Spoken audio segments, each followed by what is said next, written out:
대표님께서 살짝 예고는 해주셨어요. 인생의 단계별로 네. 자산 관리를 해야 된다. 이걸 좀 구체적으로 설명을 해주시죠. 네. 그 아까도 말씀드렸습니다만은 퇴직하신 분이 와서 퇴직금 2억으로 주식 사서 노후 자금 마련하겠습니다. 그럴 때 제가 당황스럽다고 이야기했잖아요. 네. 그 인생에는 3단계 자산 관리 전략이 있는데 1단계는 언제냐면 현역 시절이에요. 그때는 뭐냐면 월급 받아서 쓰고 남은 돈을 이렇게 모아가는 단계잖아요. 네네. 그래서 적립해 가면서 운용하는 단계. 그러니까 이때는 아까 말씀드린 장기 분산 투자의 원칙만 우직하게 잘 지키면 되는데 이제 두 번째부터가 복잡해지는데 두 번째 단계는 뭐냐면 퇴직을 하고 난 단계예요. 그래서 한 80 정도까지. 예. 그 단계는 뭐냐면 이제 월급이 없으니까 네. 그 모아둔 노후 자금을 한 달에 얼마씩 꺼내 쓰면서 모아둔 노후 자금을 꺼내 쓰면서 남은 돈을 운용하는 단계거든요. 그렇죠. 예. 그때 대개 세계적인 평균을 보면 모아놓은 노후 자금의 한 4% 정도 1년에 꺼내 쓰면서 나머지 자금을 한 3% 정도로 운용하는 거가 대개 세계 평균이에요. 그러니까 그때 운용하는 거는 펀드로 말하면 혼합형 펀드 정도 운용하고 예. 주식으로 꼭 하겠다면 포트폴리오를 짜서 좀 이 주식의 비중이 아주 낮은 그런 그 운용을 해야 되는 거고 또 그때 필요한 게 뭐냐면은 가능하면 돈을 덜 꺼내 써야 돼. 적게 꺼내 쓰고 3단계로 많이 보내야 되니까. 예. 그러기 위해서는 생활비를 줄이고 지방으로 이전한다든지 해서 생활비를 줄이는 노력. 네. 그다음에 연금 수입이 있어야 돼. 아까 연금 말했잖아요. 한 달에 예를 들어서 저 같은 경우는 국민연금을 100만 원 받고 130만 원 받고 있고 제 아내가 이미 가입해서 한 30만 원 받고 있고 또 좀 모아놓은 거 있고 저는 지금 생각해 보면요. 집보다도 다른 주식 좀 갖고 있는 것보다도 세상 뜰 때까지 받을 수 있는 이 연금이 그렇게 소중할 수가 없고 의지가 되는 거예요. 그래서 그 연금만큼은 덜 꺼내서도 되잖아요. 또 한 달에 무슨 허드렛 일에서라도 50만 원 정도 번다. 그래서 꺼내서는 돈을 한 200만 원, 300만 원 생활비에서 덜 꺼냈으면 3단계로 많이 옮길 수 있잖아요. 예. 3단계는 언제냐면 한 이제 70대 후반 80쯤 돼가지고 판단력도 흐려지고 그럴 때는요. 대부분의 자금을 그냥 예금 비슷한 데다가 상품에 넣어놓고 네. 그저 아껴서 꺼내 쓰는 거예요. 그래서 목표는 뭐냐?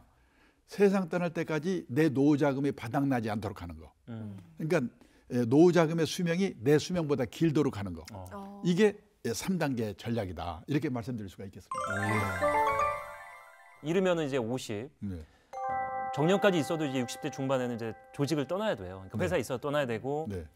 뭐 자영업을 하더라도 사실 그 정도 나이가 되면 이제 체력이 딸려서 좀 힘들어진 상황이 오고. 네. 그럼 그 이후의 삶을 네. 돈을 그냥 연금을 받아 쓰고 뽑아 쓰는 거 말고 네. 어떻게 활용을 하면 좋을까? 그러니까 이제 지금 말씀하셨는데 얼마 전에 그 잡코리아가 발표한 자료를 보니까 우리나라 직장인의 평균 퇴직 연령이 51세라고 나왔더라고요. 네. 깜짝 놀랐어요. 예. 그 시내 직장이라고는 공기업도 명터가 있는 건지 55세, 중소기업이 51세고 대기업이 49세더라고요.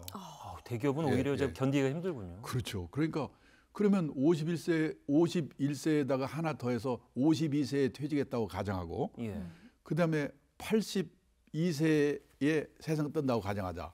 그 82세가 뭐냐면은 우리나라 남녀 합해서 평균 수명이 82세거든요. 아, 벌써 예. 80이 넘었군요. 예, 82세니까 그런데 보통 우리는 평균 수명에서 지금 내 나이 뺀 만큼 앞으로 더 살겠지 이렇게 계산하시면 안 되죠. 네. 각각 자기 나이별로 기대의 여명만큼 사는데 그러니까 60까지만 살아나오면 일단 100살이다.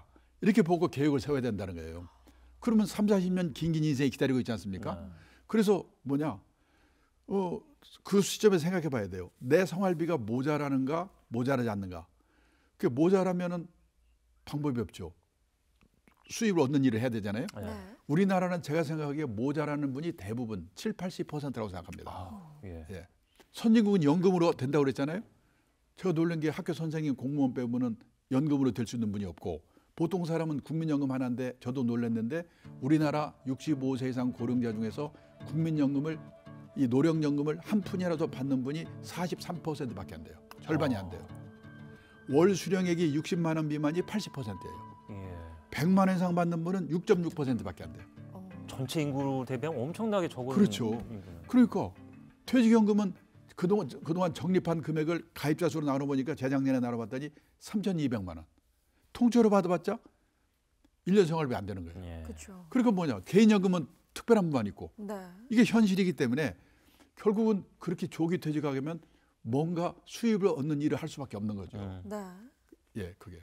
그러니까 계속해서 일을 해야 된다 예. 이런 말씀이기도 한데 예. 앞서도 그랬습니다만 저희가 미래를 내다볼 때 선진국의 경우들을 좀 살펴보잖아요. 네. 선진국의 경우 직장인들은 어떻게 하나요? 그러니까 제가 그 선진국에서도 딱 두 종류로 나눠져요. 네. 예를 들어서 생활비가 모자라는 분은 할 수 없다. 나는 체면을 버리고 일할 수밖에. 계속 일을 한다. 예, 예. 2015년 가을에 또 일본에 그걸 보니까요. 일본 직장인들이 일하는 사례가 쭉 나왔는데 우리나라 다 똑같아요. 제일 일이 많은 게 뭐냐면 아파트 관리인. 거기도 아파트 관리인 그 일 하려고 경쟁률이 40대 1. 아, 야. 예. 다 똑같아요. 예. 네. 결론이 뭐냐면 가장 확실한 노후 대비는 재테크가 아니고 평생 현역이다. 돈이 있으면 있는 대로 없으면 없는 대로. 네. 노후의 3대 불안이 뭐냐면 첫째가 돈이고 둘째가 건강이에요. 셋째가 외로움. 이 3대 불안을 해소하는 최선의 방법이 뭐냐면 일이라는 거예요. 그래서 일이 필요하다는 거예요. 적당한 네. 일을 하면 이제 건강에도 네. 도움이 네. 될 수가 있고 네. 예, 그렇죠. 외로움도 달랠 수 있고. 그렇죠.